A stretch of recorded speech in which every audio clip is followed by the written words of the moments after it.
just, look at that nasty. Ew! I know you see this. This sink is slow to drain and it's nasty. Now I'm gonna show you how to fix it.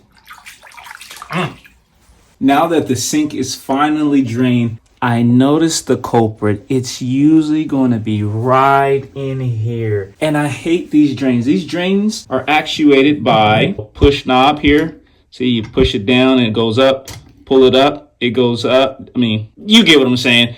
Now, if you have individuals that have lots of hair gets built up all in here. So this is how you fix it. That needs to be unthreaded, but that rod is inserted into the pipe and usually catches all the hair. Now, here comes the big reveal. Removing this, and we're gonna do it together, okay? Oh, no.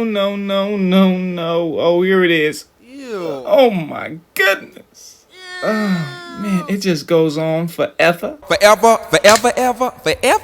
So as you can see, the hair really wraps around that. Just look at that nasty. It just, it wraps around that stopper. So I recommend you remove it and don't insert the pin into that stopper, and then you're good.